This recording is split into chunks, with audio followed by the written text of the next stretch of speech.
అందరికీ నమస్కారం. DSC social స్టడీస్కి సంబంధించిన కంటెంట్లో థీమ్ 5కి సంబంధించిన అంశాలను ఈ వీడియోలో నేర్చుకుంటారు. ఆంధ్రప్రదేశ్ ప్రభుత్వం వారు స్కూల్ అసిస్టెంట్ సోషల్ స్టడీస్ సిలబస్కి సంబంధించి కంటెంట్కు 40 మార్కులు కేటాయించడం జరిగింది. కంటెంట్కి సంబంధించి సిలబస్ 6వ తరగతి నుంచి ఇంటర్మీడియట్ స్థాయి వరకు ఉంటుంది. ఇందులో పార్ట్ ఏలో 6వ తరగతి నుంచి 10వ తరగతి వరకు సిలబస్ను కేటాయించడం జరిగింది. డిఎస్సి సిలబస్లో థీమ్ 5 సంబంధించి రిలీజియన్ అండ్ సొసైటీ విభాగం కింద ఈ క్రింది విషయాలను పేర్కొన్నారు. అందులో Hinduism, Jainism, Buddhism, Islam, Sikhism, unity in diversity, భక్తి మూమెంట్, సూఫీ మూమెంట్. థీమ్ 5 కింద 6వ తరగతిలో భారతీయ సంస్కృతి, భాషలు మరియు మతాలు పాఠ్యాంశంలో మతాలు అంశానికి సంబంధించి కొన్ని ముఖ్యమైన ప్రశ్నలు నేర్చుకుంటారు. ఇక 7వ తరగతిలో భక్తి, సూఫీ పాఠ్యాంశానికి సంబంధించి కొన్ని ముఖ్యమైన ప్రశ్నలు నేర్చుకుంటారు. ముందుగా 6వ తరగతిలోని భారతీయ సంస్కృతి, భాషలు మరియు మతాలు పాఠ్యాంశంలో మతాలు అంశానికి సంబంధించి కొన్ని ముఖ్యమైన ప్రశ్నలు నేర్చుకుందాం. మతం అనేది ఒక ఆధ్యాత్మిక చింతన. మతం ఏమని బోధిస్తుంది?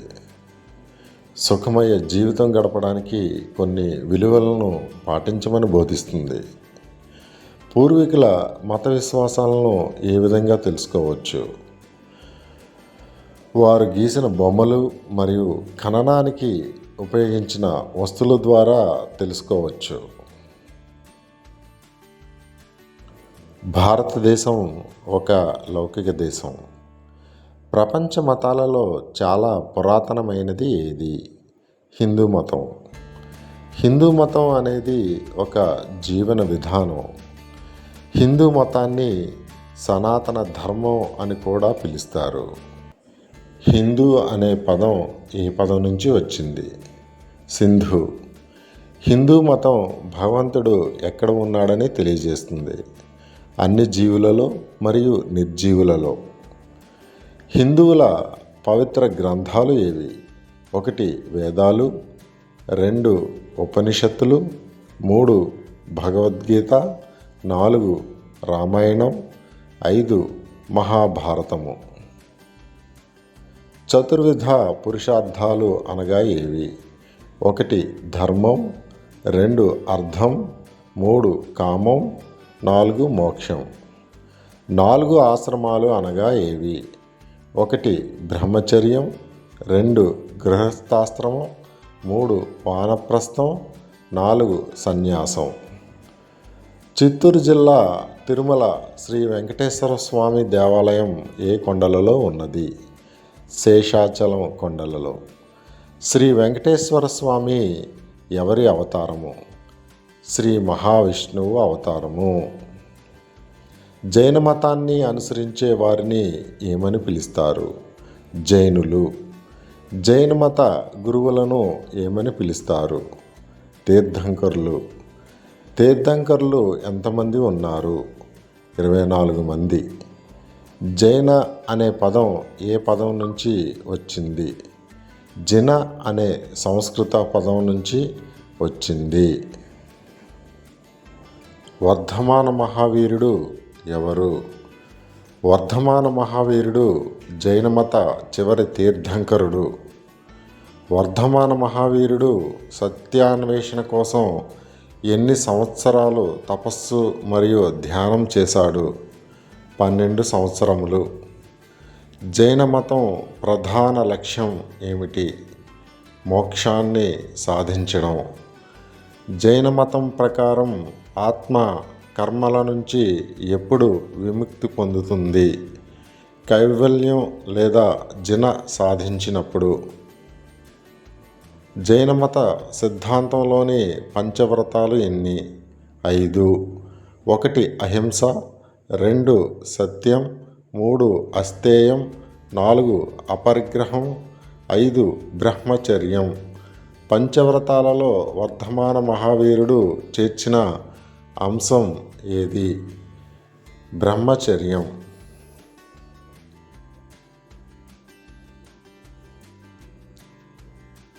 పంచవ్రతాలను అనుసరించడానికి మహావీరుడు సూచించిన 3 మార్గాలను ఏమని పిలుస్తారు? త్రిరత్నాలు. త్రిరత్నాలు అనగా ఏవి? 1 సమ్యక్ దర్శనం అనగా సరైన విశ్వాసం, 2 సమ్యక్ జ్ఞానం అనగా సరైన జ్ఞానం, 3 సమ్యక్ చరిత్ర అనగా సరైన ప్రవర్తన. జైన దేవాలయమైన గోమఠేశ్వర దేవాలయం ఎక్కడ ఉంది? కర్ణాటకలోని శ్రావణ బెలగొల వద్ద ఉన్నది. గోమఠేశ్వర లేదా బాహుబలి విగ్రహం ఎత్తు ఎంత? 57 అడుగులు. బౌద్ధమత స్థాపకుడు ఎవరు? గౌతమ బుద్ధుడు. గౌతమ బుద్ధుడు ఎక్కడ ఎప్పుడు జన్మించాడు?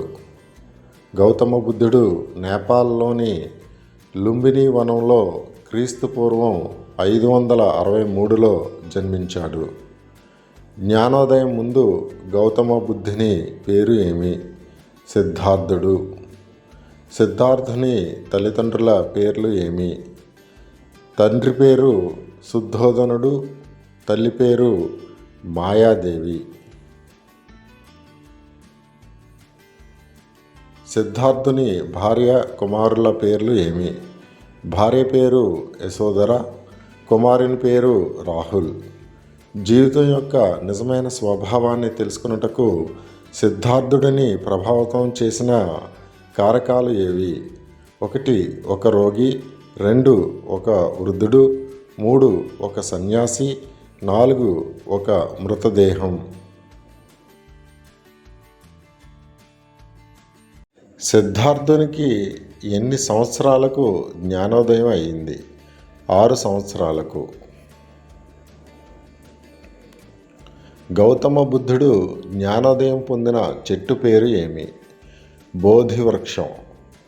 సిద్ధార్థుడు ఎక్కడ ఎప్పుడు స్వర్గస్థుడైనాడు? ఉత్తరప్రదేశ్లోని కుశీనగర్లో క్రీస్తుపూర్వం 483లో. బుద్ధుని ప్రకారం జీవిత పరమార్థం ఏమి? మోక్షం సాధించడం. బుద్ధుని ప్రకారం ఏ విధంగా మోక్షాన్ని సాధించవచ్చును? మధ్య మార్గం అనగా అష్టాంగ మార్గంను అనుసరించడం ద్వారా. ఏ సిద్ధాంతాలపై బౌద్ధమతం ఆధారపడి ఉంది? అహింసా సిద్ధాంతాలపై. బౌద్ధమత పవిత్ర గ్రంథాల పేరు ఏమి? త్రిపీఠకాలు. గౌతమ బుద్ధుని బోధనలను ఏమంటారు? ఆర్య సత్యాలు. ఆర్య సత్యాలు ఎన్ని? 4.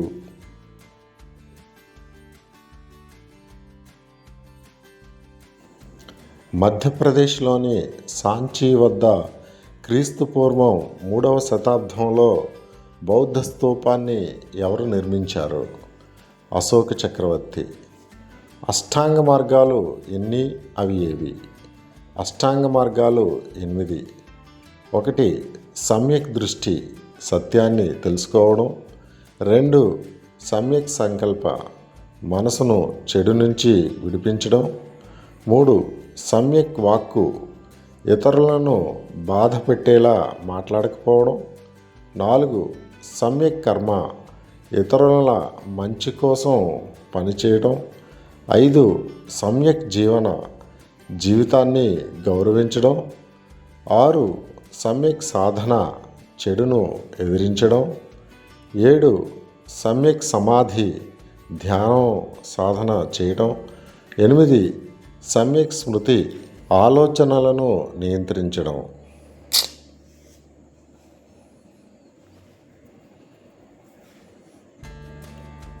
ప్రపంచవ్యాప్తంగా విస్తృతంగా ఆచరించబడుతున్న మతం ఏది?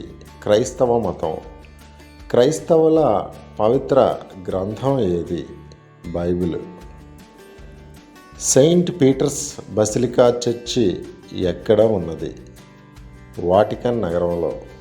ప్రపంచంలోనే అతి చిన్న దేశం. రోమన్ క్యాథలిక్ చర్చ్ అధిపతిని ఏమని పిలుస్తారు? పోప్. అల్లా యొక్క దూతగా ఎవరిని భావిస్తారు? మహమ్మద్. అల్లా యొక్క బోధనలు ఏ పుస్తకంలో రాయబడ్డాయి? ఖురాన్లో. ముస్లింల పవిత్ర గ్రంథం ఏది? ఖురాన్. సౌదీ అరేబియాలో మక్కా మసీదు మధ్యలో ఉన్న భవనాన్ని ఏమని పిలుస్తారు? కాబా. ముస్లింలకు పవిత్రమైన నగరం ఏది? మక్కా నగరం. ముస్లింలు మక్కాకు వెళ్ళే తీర్థయాత్ర పేరేమి? హజ్ యాత్ర. సిక్కు మత స్థాపకుడు ఎవరు? గురునానక్. సిక్కు మత అనుచరులను ఏమని పిలుస్తారు? సిక్కులు. సిక్కు అనే పదానికి అర్థం ఏమిటి? విద్యార్థి లేదా శిష్యుడు.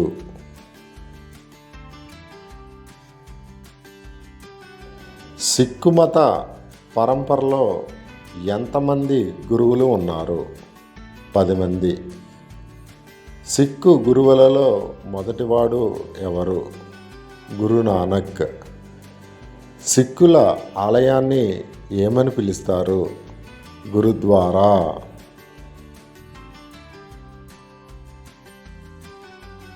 సిక్కుల పవిత్ర గ్రంథం పేరేమిటి? గురు గ్రంథ సాహిబ్. సిక్కుల అత్యంత ముఖ్యమైన పుణ్యక్షేత్రం స్వర్ణ దేవాలయం ఎక్కడ ఉంది? పంజాబ్లోని అమృత్సర్ నగరంలో. ఆంధ్రప్రదేశ్లో రొట్టెల పండుగ ఎక్కడ జరుగుతుంది? నెల్లూరులో. ఇప్పుడు థీమ్ 5లో 7వ తరగతిలో భక్తి సూఫీ పాఠ్యాంశానికి సంబంధించి కొన్ని ముఖ్యమైన ప్రశ్నలు నేర్చుకుంటారు. భక్తి సూఫీ అంశానికి సంబంధించి ఈ క్రింది విషయాలు తెలుసుకుంటారు. 1. భక్తి ఉద్యమ ఆవిర్భావం, స్వభావం, విస్తరించిన విధానం. 2. వివిధ రకాల భక్తి మార్గాలు. 3. భక్తి ఉద్యమ సాధకులు, వారి పాత్ర. 4. భక్తి ఉద్యమ విశిష్ట లక్షణాలు, దాని ప్రభావాలు. 5. సూఫీ సన్యాసుల పాత్ర, సమాజంపై సూఫీ ఉద్యమ ప్రభావం. 6. భక్తి ఉద్యమ సూత్రాలను నిజ జీవితంలో అన్వయం. మానవుడు ప్రకృతి నియమాల వెనుక ఏదో శక్తి ఉందని నమ్మి దేనిగా భావించాడు? దైవంగా.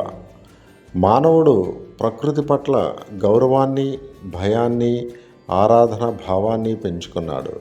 ఈ భావన దేనిగా రూపాంతరం చెందింది? భక్తిగా. సమాజంలోని అంతర్గత సామాజిక, ఆర్థిక పరిస్థితులు, విదేశీ దండయాత్రల కారణంగా ఏ యుగం సంస్కరణకు గురైంది? మధ్యయుగం.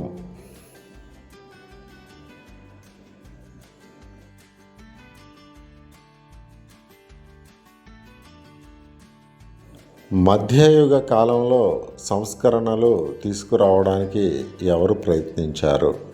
మహాత్ములు, సాధువులు, సన్యాసులు. భక్తి ఉద్యమ కాలం ఎప్పుడు మొదలై ఎప్పటి వరకు కొనసాగింది? భక్తి ఉద్యమం 8వ శతాబ్దంలో మొదలై 17వ శతాబ్దం వరకు కొనసాగింది.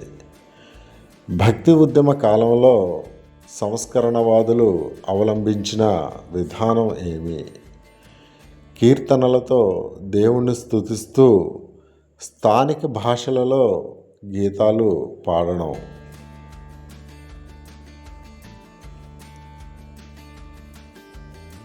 భక్తి అంటే ఏమిటి? భక్తి అంటే దేవుని యందు ప్రేమ. మనిషి తనకు తాను దేవునికి సమర్పించుకోవడం. భక్తి ఉద్యమ ప్రధాన లక్షణం ఏమి? విశ్వమానవ సోదరభావం మరియు అందరూ సమానమే అనేది భక్తి ఉద్యమ ప్రధాన లక్షణం. హిందూ మతంలో మోక్ష సాధనకు మార్గాలు ఏవి? 1 కర్మ, 2 జ్ఞానం, 3 భక్తి.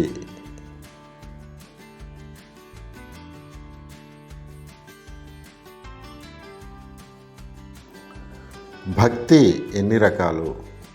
భక్తి 2 రకాలు. 1 సద్గుణ భక్తి, అనగా భగవంతుడిని ఒక ఆకారంలో పూజించడం. 2 నిర్గుణ భక్తి, అనగా భగవంతుడిని నిరాకారంగా పూజించడం. భక్తి ఉద్యమాన్ని ఎవరు ప్రారంభించారు? ఆది శంకరాచార్యులు. ఆది శంకరాచార్యులు దేనిని ప్రబోధించారు? అద్వైత సిద్ధాంతం. అద్వైతం సారాంశం ఏమి? జీవుడే దేవుడు.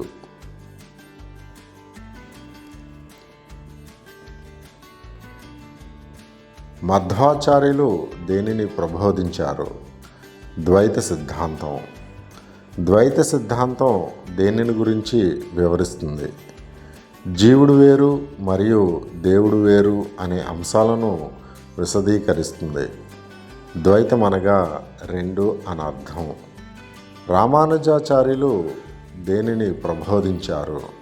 విశిష్టాద్వైత సిద్ధాంతం. విశిష్టాద్వైత సిద్ధాంతం దేనిని గురించి వివరిస్తుంది? విశిష్టాద్వైత సిద్ధాంతం జీవుడు దేవుడిలోని అంశ అనే విషయాన్ని విశదీకరిస్తుంది.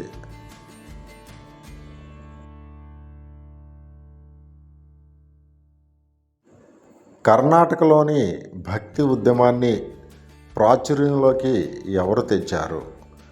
బసవేశ్వరుడు. మహారాష్ట్రలో భక్తి ఉద్యమాన్ని ప్రాచుర్యంలోకి ఎవరు తెచ్చారు? తుకారాం, నామదేవ్, సమర్థ రామదాసు. ఉత్తర భారతదేశంలో భక్తి ఉద్యమాన్ని ప్రాచుర్యంలోకి ఎవరు తెచ్చారు? రామానందుడు, కబీర్, రవిదాస్, సూరదాస్, మీరాబాయి.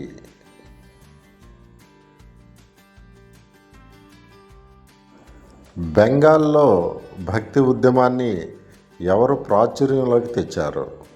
చైతన్యుడు. పంజాబ్లో భక్తి ఉద్యమాన్ని ఎవరు ప్రాచుర్యంలోకి తెచ్చారు? గురునానక్ దేవ్.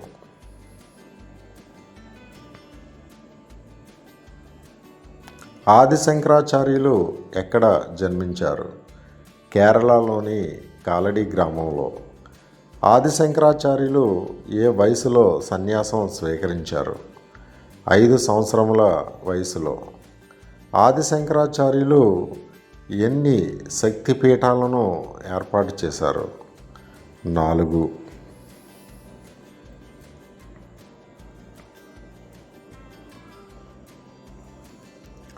ఆది శంకరాచార్యులు ఎక్కడెక్కడ శక్తిపీఠాలను ఏర్పాటు చేశారు?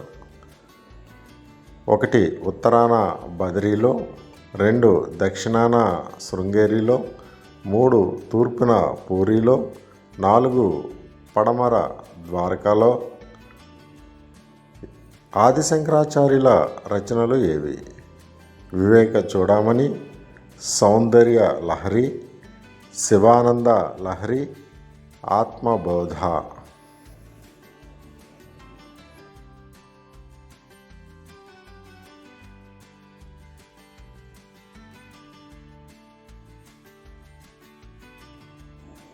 ఆది శంకరాచార్యులు ఏ వయసులో నిర్యాణం చెందారు? 32 సంవత్సరాల వయసులో.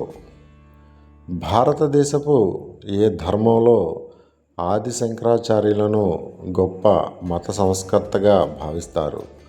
సనాతన ధర్మంలో. రామానుజాచార్యులు ఎక్కడ ఎప్పుడు జన్మించారు? శ్రీ పెరంబదూర్లో క్రీస్తు శకం 1017వ సంవత్సరంలో. రామానుజాచార్యులు ఏ సిద్ధాంతానికి తాత్విక విచార పునాదులను అందించారు? వైష్ణవ సిద్ధాంతానికి. రామానుజాచార్యులు ఏ పేరుతో బ్రహ్మసూత్రాలను వ్యాఖ్యానించారు? శ్రీ భాష్యం. మధ్వాచార్యులు ఎప్పుడు ఎక్కడ జన్మించారు? 3వ శతాబ్దంలో కర్ణాటక రాష్ట్రంలోని పశ్చిమ తీరంలో మధ్వాచార్యులు జన్మించారు. ఈ ప్రపంచం అనేది భ్రమ కాదు, వాస్తవం అని ఏ సిద్ధాంతం వివరిస్తుంది? ద్వైత సిద్ధాంతం. బ్రహ్మ, ఆత్మ మరియు పదార్థాలు అనేవి ప్రకృతిలో ప్రత్యేకమైనవని ఏ సిద్ధాంతం వివరిస్తుంది? ద్వైత సిద్ధాంతం. శుద్ధ అద్వైత సిద్ధాంతాన్ని ప్రతిపాదించినది ఎవరు? వల్లభాచార్యులు. వల్లభాచార్యులు ఏ విభాగంలో పాండిత్యం గలవాడు? తత్వశాస్త్రంలో. వల్లభాచార్యుని బోధనలను ఏ మార్గంగా పేర్కొనవచ్చు? పుష్టి మార్గం లేదా భగవదనుగ్రహ మార్గం.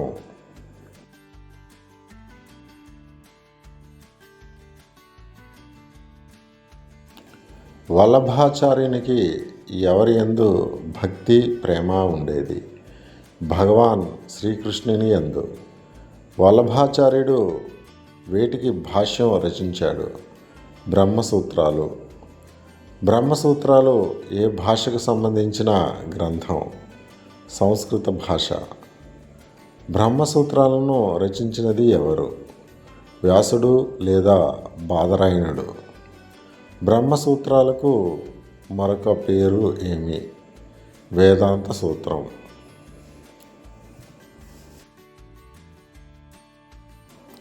బసవేశ్వరుడు ఎవరు?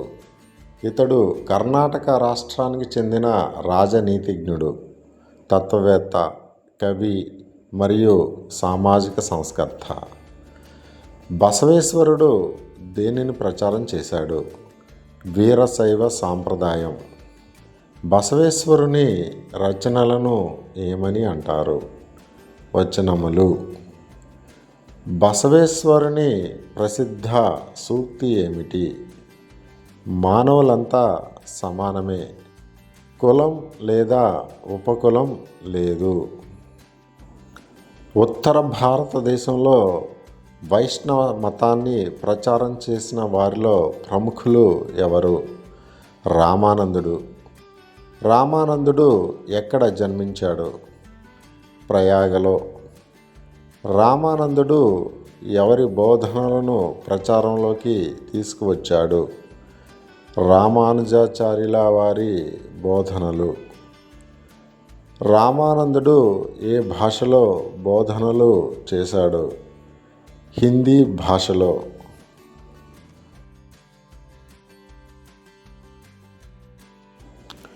కబీర్ ఎవరి శిష్యుడు? కబీర్ రామానందుని శిష్యుడు. కబీర్ ఎవరి ఆదరణలో పెరిగాడు? నీరు అనే చేనేతకారుని ఆదరణలో పెరిగాడు. దేవుని ఎదుట అందరూ సమానమే అని ఎవరు బోధించారు? కబీర్. హిందూ ముస్లింల సమైక్యత కొరకు ప్రయత్నించిన మొదటి సాధువుగా ఎవరిని పేర్కొనవచ్చు? కబీర్. హరిలో అందరూ, అందరిలోనూ హరి అనేది ఎవరి బోధనల సారాంశం? సంత్ రవిదాస్ బోధనల సారాంశము. మీరాబాయి ఎవరు శిష్యురాలు? సంత్ రవిదాస్ శిష్యురాలు. మీరాబాయి ఎవరి భక్తురాలు? మీరాబాయి శ్రీకృష్ణుని భక్తురాలు. మీరాబాయి పాడే భజనలను వినడానికి అన్ని మతాలకు చెందిన సాధువులు ఏ ప్రాంతాన్ని సందర్శించేవారు? రాజస్థాన్లోని చిత్తోడ్ ప్రాంతము. చైతన్య మహాప్రభుని ఏమని పిలుస్తారు? శ్రీ గౌరాంగ. చైతన్య మహాప్రభు ఏ ప్రాంతానికి చెందినవాడు? ఇతడు బెంగాల్కి చెందిన ప్రముఖ వైష్ణవ సాధువు. చైతన్య మహాప్రభువు ఎక్కడ స్థిర నివాసం ఏర్పరచుకున్నాడు? పూరిలో. ప్రేమ, భక్తి, గానం, నృత్యం ద్వారా దేవుని సన్నిధిని చేరుకోవచ్చని ఎవరు ప్రబోధించారు? చైతన్య మహాప్రభు.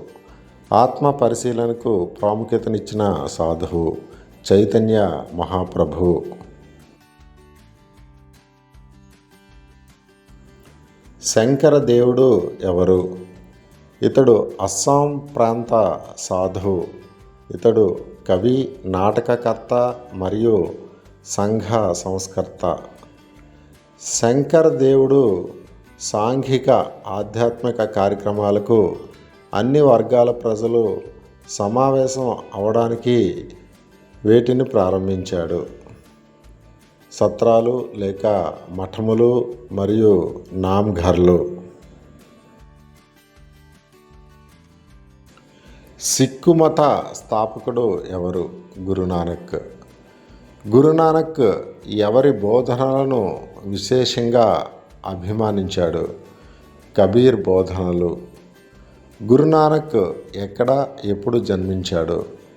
లాహోర్ సమీపంలోని తల్వండి గ్రామంలో క్రీస్తు శకం 1469లో జన్మించాడు. గురునానక్ అనుచరులను ఏమని పిలుస్తారు? సిక్కులుగా.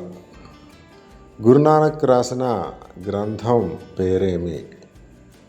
గురు గ్రంథ సాహిబ్.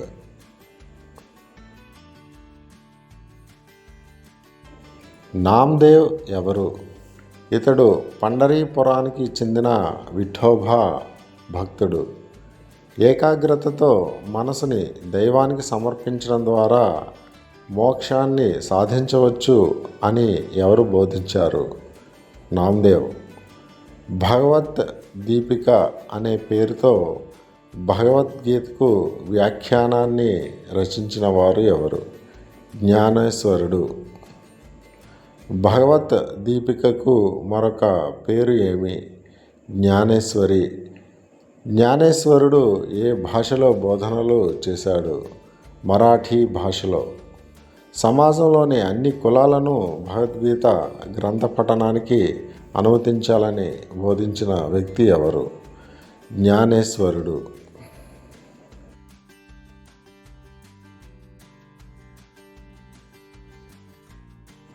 సాహిత్యం ద్వారా భక్తి ఉద్యమాన్ని ప్రచారం చేసిన ప్రముఖ తెలుగు కవులు ఎవరు? మొల్ల అన్నమయ్య. మొల్లమాంబ రచించిన గ్రంథం పేరేమి? రామాయణం. మొల్ల రామాయణాన్ని ఏ భాషలో రాసింది? తెలుగులో. మొల్ల ఎవరి సమకాలీనురాలని పరిశీలకుల అభిప్రాయం? శ్రీకృష్ణ దేవరాయలు.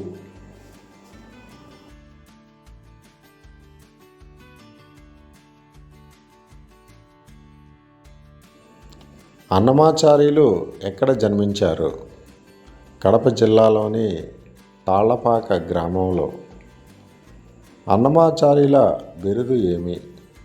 పద కవిత పితామహుడు. అన్నమాచార్యులు ఎవరిని స్తుతిస్తూ కీర్తనలు రాశారు? అన్నమాచార్యులు శ్రీ వెంకటేశ్వరుడిని కీర్తిస్తూ 32,000 కీర్తనలు రాశారు. ఇస్లాం మతంలోని సాంఘిక మత సంస్కరణ ఉద్యమాన్ని ఏమని పిలుస్తారు? సూఫీ ఉద్యమం. సూఫీ అనే పదం ఏ భాష నుంచి గ్రహించబడింది? సూఫీ అనే పదం సాఫ్ అనే అరబిక్ పదం నుంచి గ్రహించబడింది. సాఫ్ అంటే ఏమిటి? సాఫ్ అనగా స్వచ్ఛత లేదా శుభ్రత. సూఫీ తత్వం దేనిని విశ్వసిస్తుంది? వహదాత్ ఉల్ వజూద్ అనగా ఏకేశ్వరోపాసనని సూఫీ తత్వం విశ్వసిస్తుంది. భారతదేశంలో చిస్తీ పద్ధతి ఎవరి ద్వారా స్థాపించబడింది? ఖ్వాజా మెయినుద్దీన్ చిస్తీ. ఖ్వాజా మెయినుద్దీన్ చిస్తీ ఎప్పుడు ఎక్కడ జన్మించారు? క్రీస్తు శకం 1143లో పర్షియాలోని సియిస్తాన్లో జన్మించారు. ఖ్వాజా మెయినుద్దీన్ చిస్తీ భారతదేశాన్ని ఎప్పుడు సందర్శించారు? క్రీస్తు శకం 1192లో.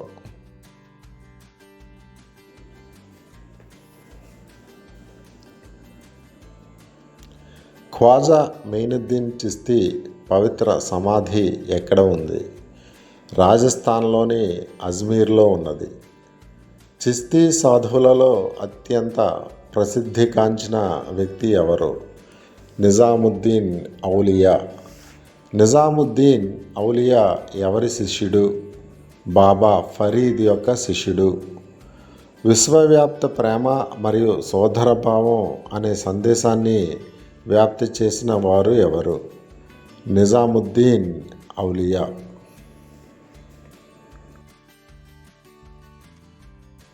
ఎవరి ప్రేరణతో విజయనగర సామ్రాజ్యం స్థాపించబడింది?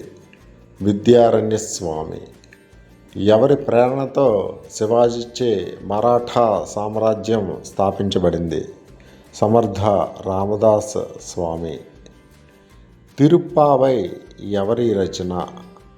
గోదాదేవి.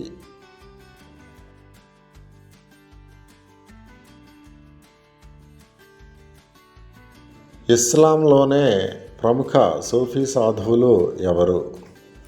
ఖ్వాజా మెయినుద్దీన్ చిస్తీ, నిజాముద్దీన్ ఔలియా, ఫరీదుద్దీన్ గంజ్ ఈ షకర్, షేక్ నిజాముతుల్లా, ఖ్వాజా పీర్ మహమ్మద్. ఉపనిషత్తులకు మరొక పేరు ఏమి? వేదాంతం. ఆల్వారులు అనగా ఎవరు? వీరు వైష్ణవ సాంప్రదాయంలోనూ తమిళ సాహిత్యంలోనూ విశిష్టమైన స్థానం కలిగిన విష్ణు భక్తులు. నాయనార్లు అనగా ఎవరు?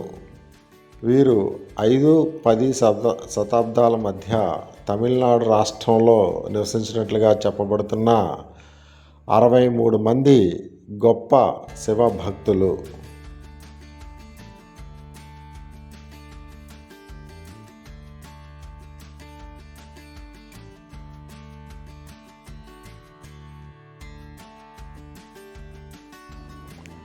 భారతదేశం యొక్క అత్యున్నత సాంస్కృతిక లక్షణం ఏమిటి? భిన్నత్వంలో ఏకత్వం.